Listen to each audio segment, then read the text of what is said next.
घटना को आप देख रहे हैं वह आज से 6.5 करोड़ साल पहले इसी धरती पर हुई थी। लेकिन अगर हम पृथ्वी के इतिहास की सभी घटनाओं को अपनी आंखों से देख पाते तो कितना अच्छा होता। अगर हमारे पास एक टाइम मशीन होती जिसमें बैठकर हम पृथ्वी के इतिहास की सैर कर पाते।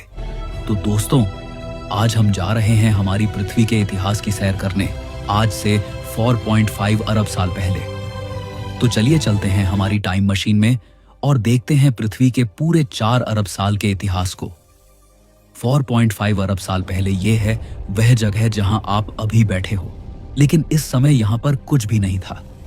यहां पर मौजूद है सिर्फ कंकड़, पत्थर, धूल और गैस का महासागर। हम सब इसी गैस, धूल और कंकड़ पत्थर से ही बने हैं। अंतरिक्ष में बसे इस मलबे से करोड़ों किलोमीटर दूर एक सितारे की मौत हो जाती है। मरते हुए यह सितारा अपने विस्फोट से इस कंकड़ पत्थर के समुद्र में हलचल पैदा कर देता है। इस वजह से यह गैस और धूल का बादल अपने केंद्र में सघनित होने लगता है और इस वजह से केंद्र में एक भयानक विस्फोट होता है। उसी के साथ हमारे सूर्य का जन्म होता है। इसी समय सूर्य के पास मौजूद कंकड़ पत्थर आपस में मिलते हैं और लाखों करोड़ों साल में धरती बनकर तैयार हो जाती है। और इसके साथ बाकी प्लैनेट्स बुध, शुक्र, मंगल, जुपिटर, शनि और अरुण वरुण भी बनने लगते हैं। सूरज के पास वाले ग्रह रॉकी प्लैनेट्स बनते हैं और उससे दूर बनते हैं गैस जायंट्स। पृथ्वी अपनी शुरुआती अवस्था में लावा के समंदर से भरी है। इस समय पृथ्वी का तापमान 3000 डिग्री फ़ारेनहाइट है। इस समंदर में हमारी टाइम मशीन से एक पैर बाहर निकलते ही वह भाप बन जाएगा। और यह देखिए, आसमान में मंगल जितना बड़ा प्लैनेट पृथ्वी से टकराने आ रहा है। इस टक्कर से पृथ्वी का काफी सारा मलबा अंतरिक्ष में चला गया है और जिससे पृथ्वी के चारों ओर एक रिंग बन गई है। हजारों साल फास्ट फॉरवर्ड चलने पर हम देखते हैं कि यह टुकड़े आसपास में मिलकर हमारे चांद को बनाते हैं। इस समय हमारी पृथ्वी किसी नरक से कम नहीं है और इस नरक में इस वक्त एक दिन 4 घंटे का है। हमारी टाइम मशीन इस गर्मी को सहन नहीं कर पाएगी। समय में और आगे 10 करोड़ साल चलने पर हम पहुंच चुके हैं। लेड हेवी बॉम्बार्डमेंट के युग में यहां पृथ्वी पर हजारों एस्टेरॉयड्स की बारिश हो रही है। पृथ्वी पर अंतरिक्ष से लगातार करोड़ों एस्टेरॉयड्स बरस रहे हैं और 20 लाख साल फास्ट फॉरवर्ड होने पर भी यह सिलसिला नहीं थम रहा है। इन एस्टेरॉयड्स के अंदर पानी क्रिस्टल्स के रूप में मौजूद है और इन 2 करोड़ सालों में इन सभी एस्टेरॉयड्स ने पृथ्वी को पानी से भर दिया है।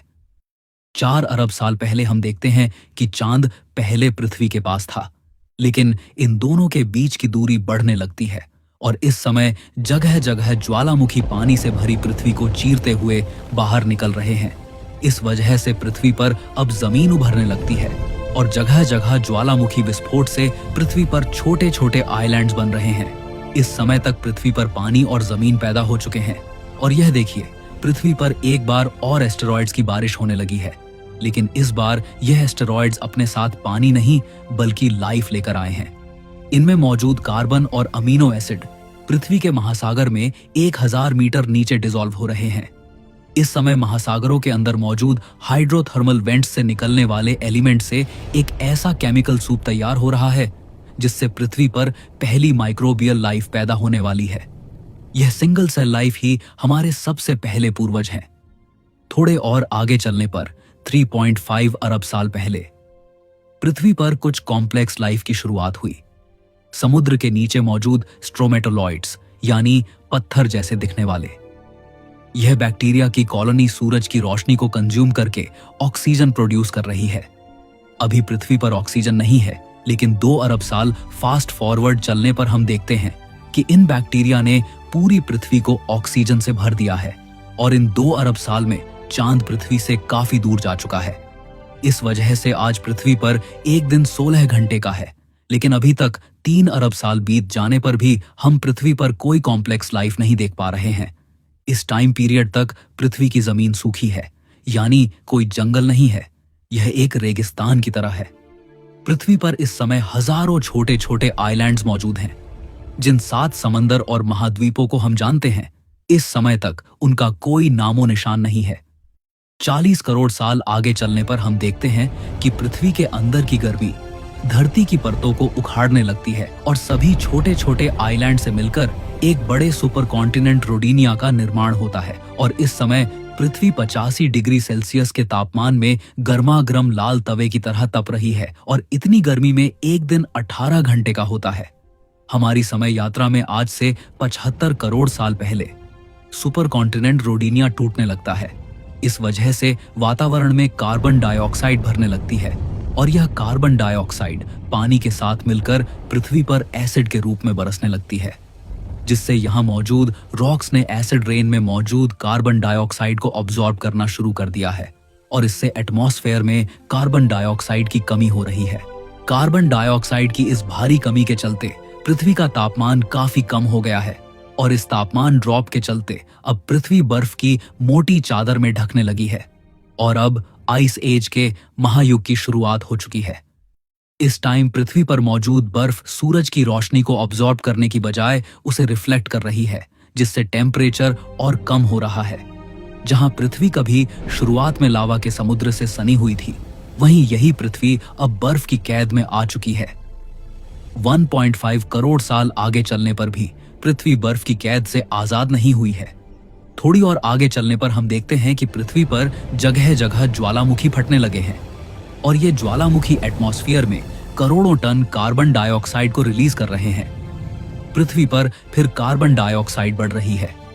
इस कारण से पृथ्वी का टेम्परेचर अब फिर से बढ़ रहा है और अब लाखों सालों के इस सफर में हम देख पा रहे हैं कि पृथ्वी बर्फ की कैद से आजाद हो रही है।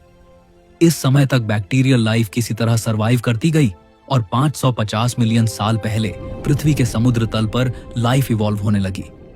इस वक्त समुद्र तल में बड़े बड़े जीव पैदा होने लगे हैं, लेकिन अभी तक पृथ्वी की जमीन पर कोई लाइफ पैदा नहीं हुई है। थोड़ा और आगे चलने पर आज से 86 करोड़ साल पहले पृथ्वी पर मौजूद ऑक्सीजन और सूरज की रोशनी के बीच हुई केमिकल रिएक्शन से पृथ्वी पर ओजोन लेयर बनने लगी।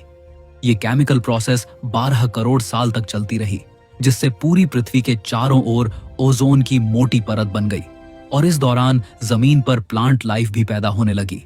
आज से 37 करोड़ साल पहले हम देखते हैं कि समुद्री जीवन अब जमीन पर हरकत करने लगा है, जिस वजह से आगे चलकर करोड़ों सालों में लैंड लाइफ पैदा होने लगी। इस समय हमें पृथ्वी पर कई विचित्र और बड़े जीव देखने को मिल रहे हैं।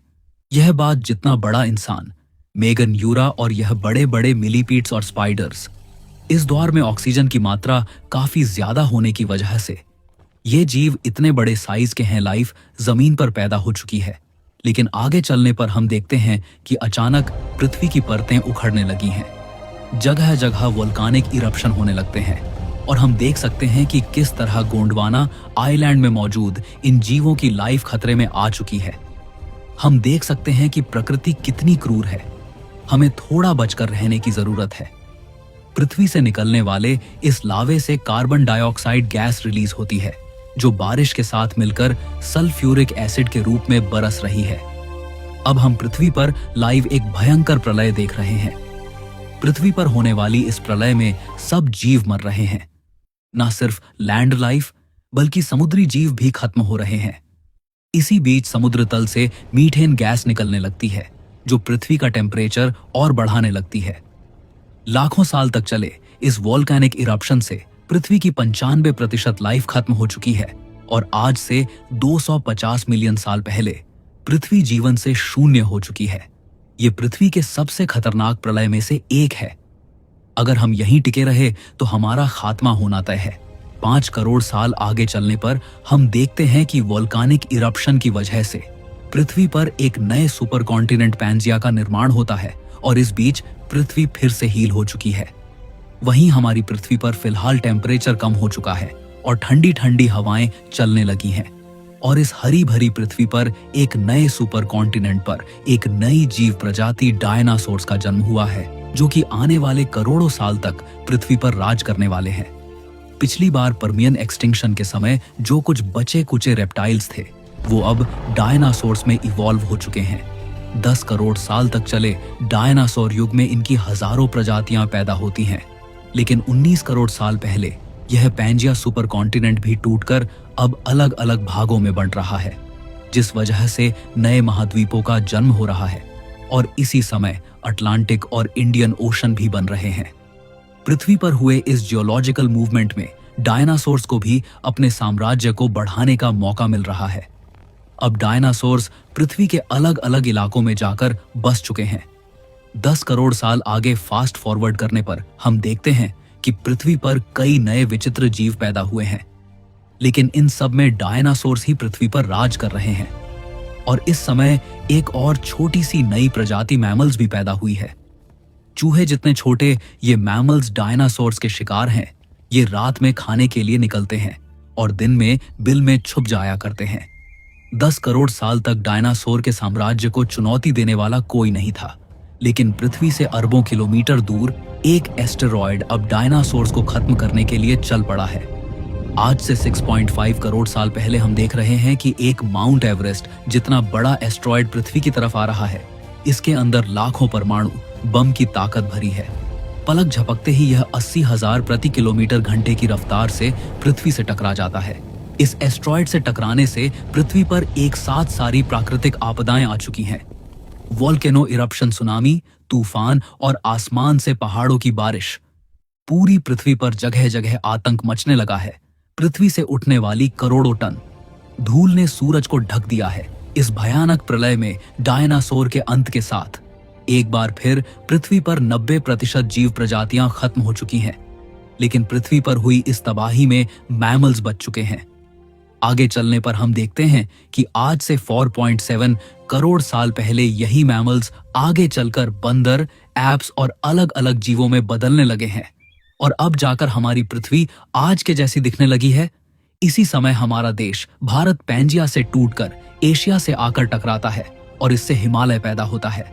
अब पृथ्वी पर पहाड़, नदियां, सागर सब कुछ बन चुका है और अब पृथ्वी तैयार है एक और नई जीव प्रजाति का स्वागत करने के लिए। यानी कि हम सब आज से 40 लाख साल पहले पृथ्वी पर मैमल्स के इवोल्यूशन से एब्स पैदा हुए। इस समय टेक्टोनिक प्लेट्स की टक्कर से अफ्रीकन पहाड़ पैदा हो रहे हैं। ये पहाड़ समुद्र से आने वाली हवाओं को रोक रहे हैं।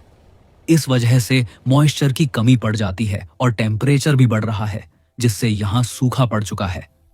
सूखा पड़ने की वजह से इन एब्स को खाने की तलाश में दूर जाना पड़ रहा है। इसीलिए इन्होंने 2 पैरों पर चलना शुरू कर दिया है ताकि ये दूर तक देख सकें और खाने की तलाश कर सकें। फास्ट फॉरवर्ड आगे चलने पर हम देखते हैं कि इन्हीं एब्स ने इवॉल्व होकर आज से 1.5 मिलियन साल पहले इंसानों की पहली प्रजाति होमो हाबिलिस पैदा हुई। ये इंसानों के सबसे पहले पूर्वज हैं और अगले लाखों सालों में हम देखते हैं कि हमारी कई प्रजातियां पैदा हुई। वहीं आज से 3 लाख साल पहले इंसानों की सबसे उन्नत प्रजाति यानी होमो सेपियंस यानी हम इंसानों का जन्म हो चुका है।